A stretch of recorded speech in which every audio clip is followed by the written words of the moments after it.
आज का यह वीडियो क्लास 10th के उन विद्यार्थियों के लिए है जो एनसीईआरटी को फॉलो करते हैं और हिंदी माध्यम के हैं। आज की इस वीडियो में हम लोग अभाज्य संख्या किसे कहते हैं यह जानेंगे।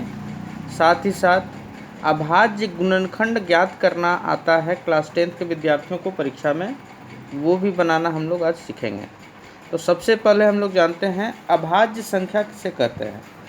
अभाज्य संख्या, इसे हम प्राइम नंबर भी कहते हैं। प्राइम नंबर ऐसी संख्या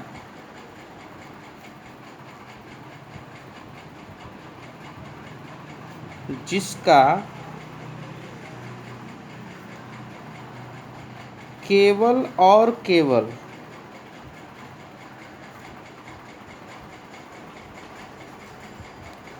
दो अपवर्तक हो।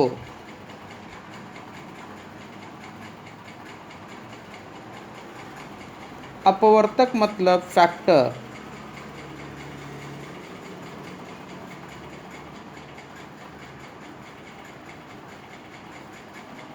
उसे अभाज्य संख्या कहते हैं।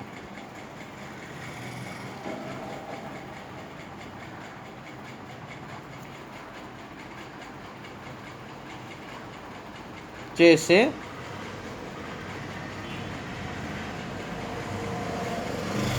दो का कौन कौन सा फैक्टर है, तो 2 1 का पहाड़ा में आता है, 1 का टेबल में आता है और 2 का टेबल में आता है। उसी प्रकार 3 1 का और 3 का टेबल में आता है। 5 1 और 5 का टेबल में। 7 1 और 7 का टेबल में।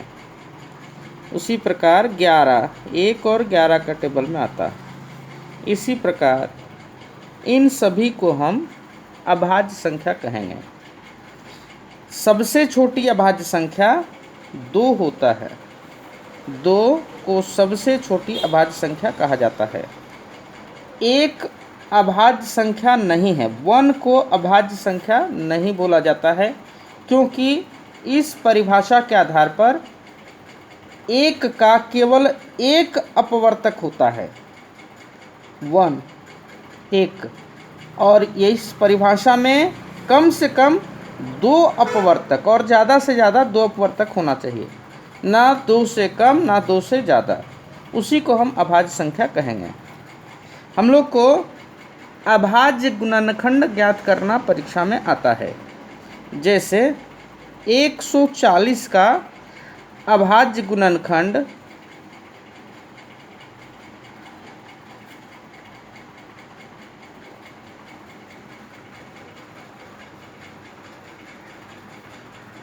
क्या होगा।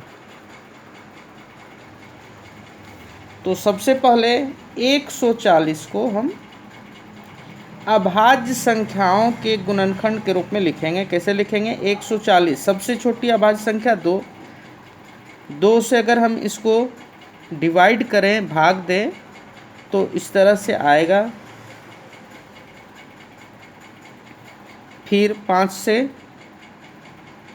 तो 7 अभाज्य संख्या है और हम लोग का नहीं होगा, रुक गया। तो 140 को हम किस प्रकार से लिख सकते हैं? तो 2 इंटू 2 गुना 2 गुना 5 गुना 7, इस प्रकार से लिख सकते हैं। तो 140 का अभाज्य गुणनखंड 2 का पावर 2 गुना 5 गुना 7 लिख सकते हैं।